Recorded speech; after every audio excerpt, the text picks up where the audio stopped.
पारदर्शी कारभार असणाऱ्या कोल्हापुरातील श्री वसंतराव चौगुले पतसंस्थेनं सहकार क्षेत्रात आपला वेगळा ठसा उमटवलाय। या पतसंस्थेची 39वी वार्षिक सर्वसाधारण सभा आज खेळीमेळीच्या वातावरणात पार पडली।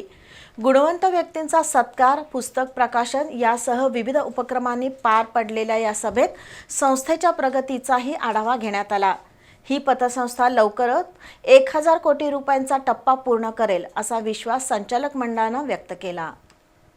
सहकार क्षेत्रात श्री वसंतराव चौगुले पतसंस्थेचा उल्लेख आदरानं केला जातो। संस्थेची 39वी वार्षिक सर्वसाधारण सभा चेअरमन अनिल पाटील यांच्या अध्यक्षतेखाली पार पडली।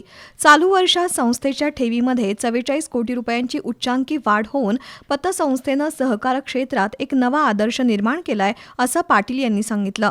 संस्थेनं 500 कोटी ठेवींचं लक्ष्य ठेवलंय। 23 शाखांद्वारे वसंतराव चौगुले पतसंस्था ग्राहकांना विश्वासाची सेवा देत असून संस्थेकडे सध्या 432 कोटी रुपयांच्या ठेवी, 299 कोटी रुपयांचं कर्ज वितरण, 139 कोटी रुपयांची गुंतवणूक आणि 870 कोटी रुपयांचा व्यवसाय केल्याचं सांगितलं। तसंच सभासद ठेवीदार यांच्या माध्यमातून लवकरच 1000 कोटी रुपयांचा व्यवसाय टप्पा पूर्ण केला जाईल। Core banking, RTGS, NEFT, QR code अशा अत्याधुनिक तंत्रज्ञान सेवा पतसंस्थेनं उपलब्ध करून दिल्या आहेत असं अनिल पाटील यांनी जाहीर केलं। यावेळी दक्षिण भारत जैन सभेच्या स्वागताध्यक्षपदी तसंच महाराष्ट्र राज्य पतसंस्था फेडरेशनच्या संचालकपदी निवड झाल्याबद्दल अनिल पाटील यांचा सत्कार करण्यात आला। तर आरती पाटील, श्रावणी कुशाप्पा, राजलक्ष्मी पाटील, वैष्णवी कोळकी, राहुल पाटील, शुभम विचारे, ऋतुजा पाचगावकर यांच्यासह 10वी-12वी परीक्षेत उत्तुंग यश मिळवलेल्या सभासदांच्या मुलांचा सत्कार झाला।